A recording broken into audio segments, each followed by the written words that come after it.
Tu vida está en tus manos. Compartimos información, consejos y datos de salud pública en la promoción de la salud y prevención de la enfermedad a través del Plan de Intervenciones Colectivas de Támesis.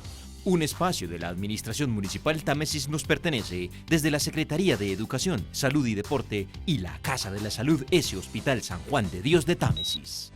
Latido, me cuido, te cuido en casa. Tu vida, mi vida está en tus manos.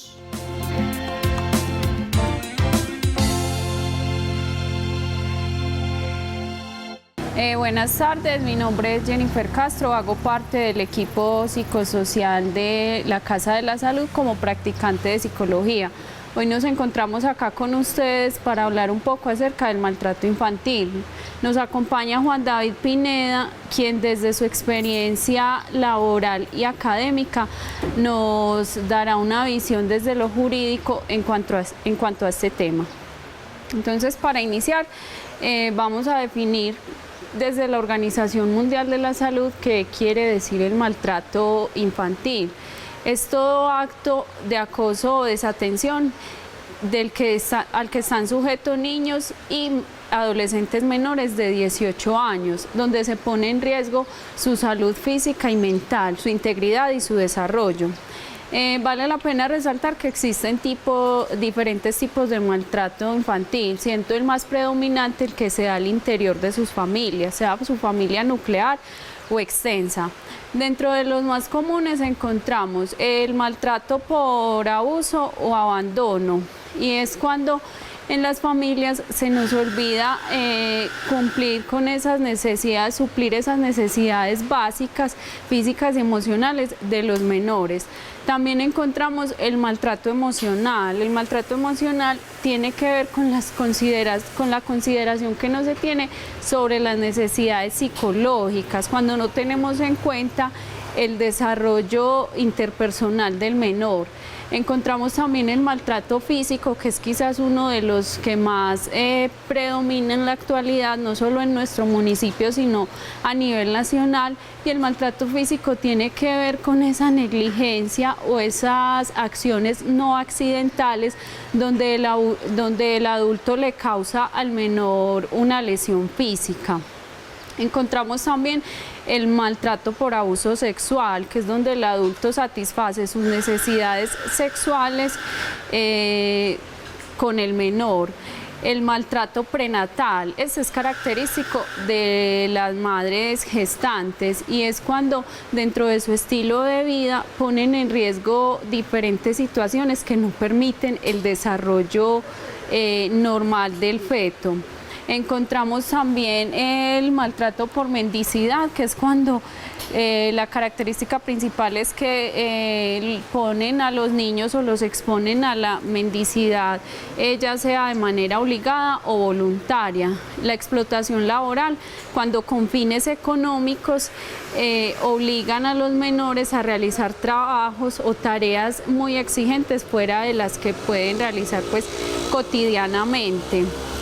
Encontramos también el maltrato dentro de las organizaciones, cuando hay negligencia dentro de los centros, organizaciones prestadoras de algún servicio o que deben ser garantes del cuidado de los derechos fundamentales del niño, del cuidado, de la protección y la estimulación de su crecimiento y desarrollo, pero por negligencia muchas veces no se cumple. Y encontramos también el maltrato por situaciones donde el adulto induce al menor a realizar actos delictivos, al consumo o expansión de sustancias psicoactivas, a realizar conductas delictivas. Es enseñarle ese tipo de conductas que pueden considerarse antisociales. Bueno. En cuanto al cuadro clínico del síndrome del niño maltratado, entonces es muy común encontrar diferentes lesiones dependiendo del desarrollo evolutivo en el que él se encuentre.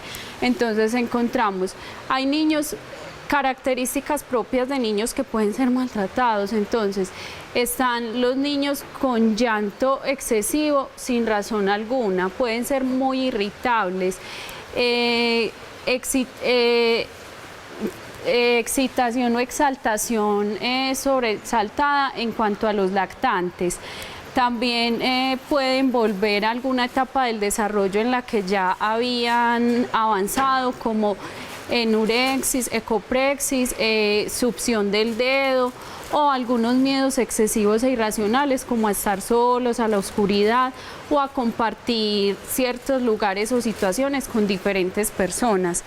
Entonces, ahorita pues les contaba que Juan David nos va a acompañar para darnos un poquito su punto de vista desde lo jurídico.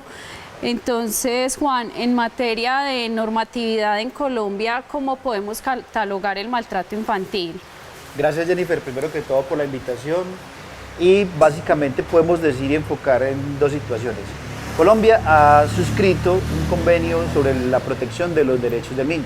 Este convenio fue adoptado por la Organización de Naciones Unidas en el año de 1989. Con la Constitución de 1991, ¿qué es lo que hace el Estado colombiano?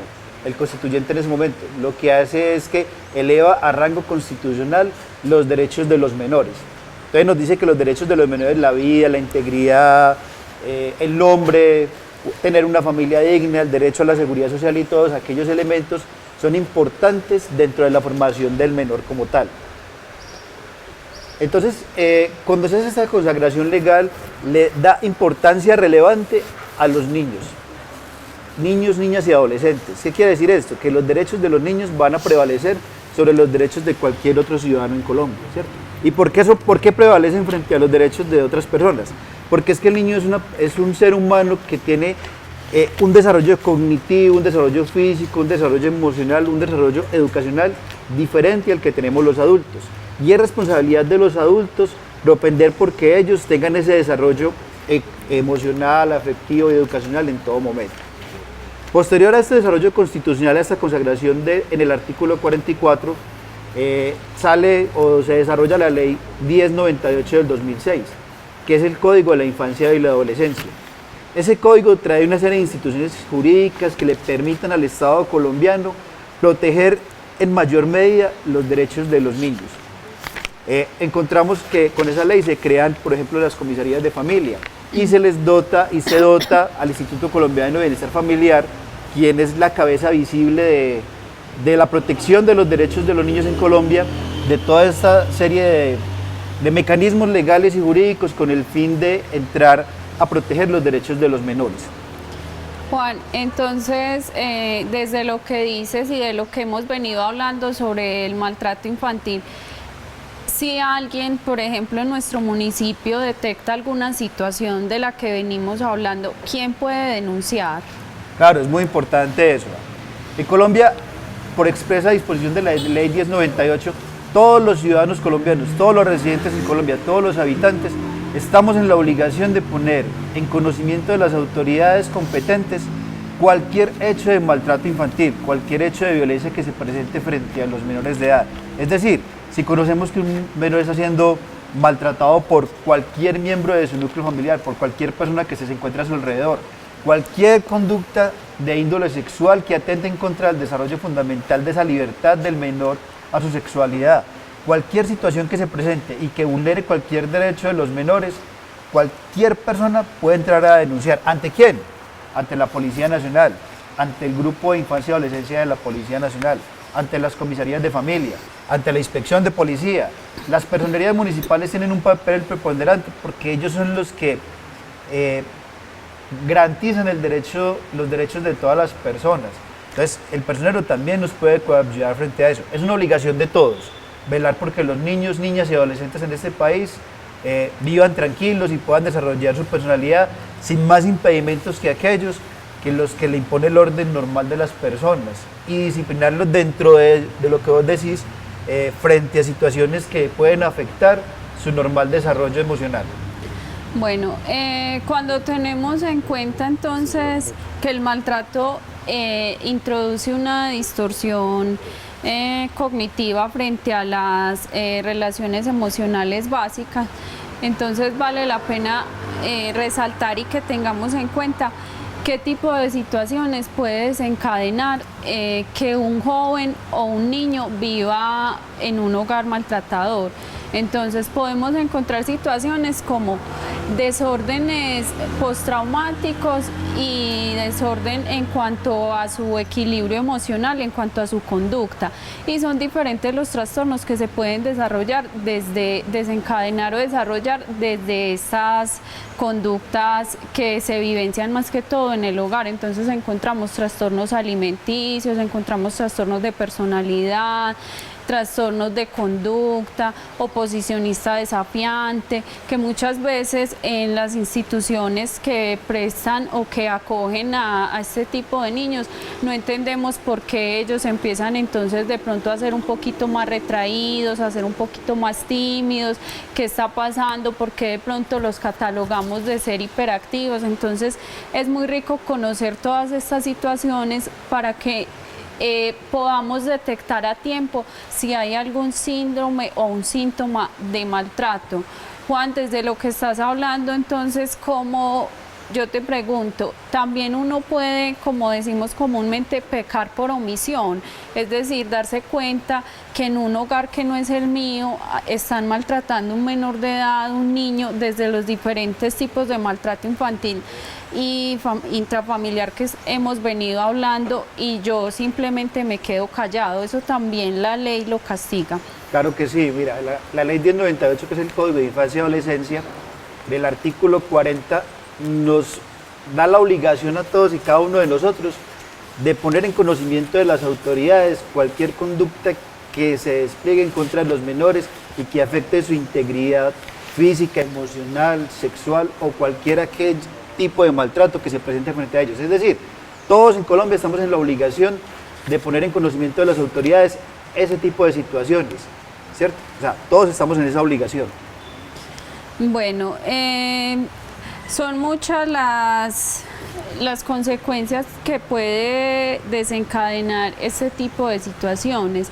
Y también encontramos como cuando en un hogar se percibe esa sensación y ese ambiente en ese primer entorno socializador de maltrato, encontramos como hay niños que pueden no hablarlo simplemente porque les da temor a ser señalados, porque les da temor a que no les crean, o porque estas conductas que no son normales las empiezan a adoptar en su hogar como una conducta normal, valga la redundancia, y empiezan ellos también entonces a aprender y a moldear dentro de su comportamiento todo este tipo de situaciones. Empieza entonces un aprendizaje inconsciente del que ellos no se dan cuenta, y es por eso cuando socialmente pueden venir otras problemáticas, por ejemplo cuando los niños llegan a ese segundo vínculo socializador que es la escuela, entonces son niños que son muy agresivos, son niños que no se les puede hablar porque todo el tiempo van a estar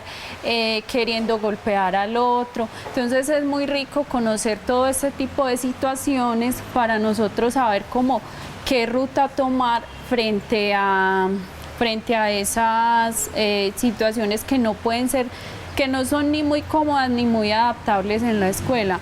Juan, entonces, ¿dónde podemos denunciar? Claro que sí, podemos acudir ante la Policía Nacional, ante el Grupo de Infancia y Adolescencia, ante la Fiscalía General de la Nación en el hecho de que se hagan conductas delictivas. Las personerías municipales también nos pueden orientar frente a eso, y las comisarías de familia. En síntesis, todos los servidores públicos están en la obligación de recibir este tipo de denuncias y hacer todos los acompañamientos necesarios para que se termine con la vulneración de los derechos y de este maltrato por parte de los mayores hacia los niños, niñas y adolescentes en Colombia. Bueno, como les decíamos al principio, nuestro municipio no está muy ajeno a este tipo de situaciones o síndrome de maltrato del niño o de adolescente menor de 18 años. Recientemente, desde Comisaría de Familia, Infancia y Adolescencia, nos daban un informe de casos, desde lo que hemos venido hablando, por ejemplo, casos por negligencia. En el año llevamos 15, por actos abusivos o de acoso 7 y por maltrato o violencia intrafamiliar 18. Entonces miren que son muchos los que tenemos en un municipio, que si lo comparamos con una ciudad o con otros de los municipios que pueden ser un poquito más grandes, son muchos. ¿Qué pasa, por ejemplo, en un caso de negligencia? ¿Qué quiere decir eso de negligencia? La negligencia como tal es no poner en conocimiento de las autoridades, es decir, lo llamaría en un término muy coloquial, hacerme loco frente a esas situaciones que vulneran los derechos de los niños.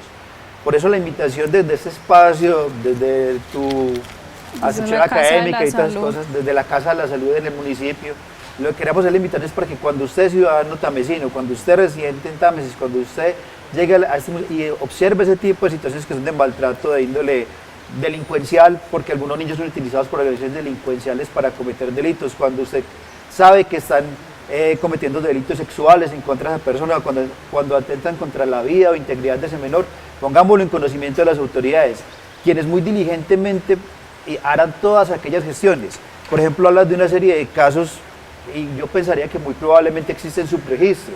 ¿Y por qué puede existir un subregistro? Porque las personas no se acercan ante quien deba conocer de esos hechos y quien deba procurar porque los mismos se hacen en nuestro municipio.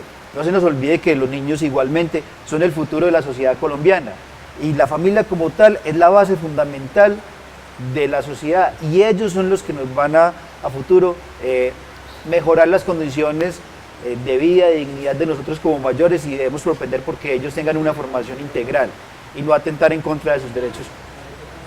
Bueno, ya para ir terminando, entonces es muy importante saber que debemos proporcionarle espacios a nuestros niños y adolescentes donde ellos se sientan seguros, donde puedan tener un óptimo desarrollo, en familias donde lo más importante sea la comunicación y la confianza. Enfatizar y saber abordar y explicarle a ellos por qué no siempre se puede decir que sí y por qué en ciertas situaciones tenemos que decir no. No perder la autoridad como padres, como figuras de apego y de identidad en esas familias, tener claro que somos nosotros los que les estamos brindando a ellos todas esas bases de asociación que les van a ayudar a una estructura de personalidad que va a ser la base de toda su vida. También tratar de controlar mucho los espacios, el tiempo, no dejarlos mucho solos, cuando se dejan solos, tratar de mirar con quién están, qué tipo de personas son las que los acompañan.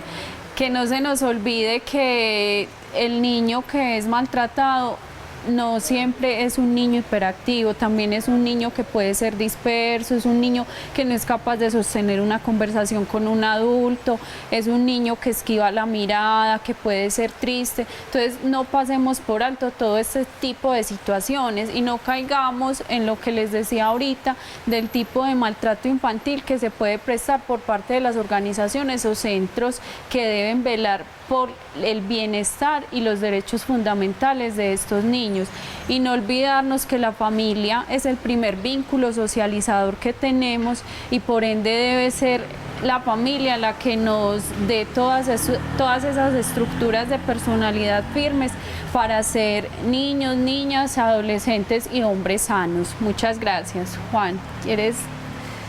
No, yo para concluir querría decir que por favor, complementando lo que dice Jennifer muy acertadamente frente a su intervención, es que siempre que veamos una conducta irregular, siempre que veamos que hay una afectación de esos derechos de los niños, acudamos ante las autoridades, vamos ante la policía, vamos ante la Policía de Infancia y Adolescencia, vamos ante la Comisaría de Familia, vamos a la Personería, vamos a la inspección, a cualquier servidor público, ante el profesor, ante el maestro, y le digamos, vea, está sucediendo esto, para que él sea el que nos ayude a ese niño a salir de esa situación que puede afectar su desarrollo emocional, cognitivo, social, sexual y toda esa serie de situaciones que pueden aquejar esos derechos fundamentales de los menores, que como lo dije anteriormente, prevalecen sobre los de cualquier otra persona en Colombia. Te agradezco mucho la invitación a este programa y esperamos que esto les sirva de acompañamiento pues a todas las familias tambesinas en esta situación que es tan compleja y que nos ayuda a mejorar las condiciones de vida de nuestros niños, niñas y adolescentes en el municipio. Muchas gracias. Latido, me cuido, te cuido en casa. Tu vida, mi vida está en tus manos. Cuidando tu vida, me cuidas la mía. Cuando salgas, ten cuidado. Depende de tu compromiso, tu vida, cuídala en todas partes. Debes ser responsable. Latino, me cuido, te cuido en casa. Tu vida, mi vida está en tus manos. En esta emergencia del COVID-19, si debes salir, sé muy responsable. Támesis nos pertenece, está contigo. Quédate en tu casa. Latino, me cuido, te cuido en casa. Tu vida, mi vida está en tus manos.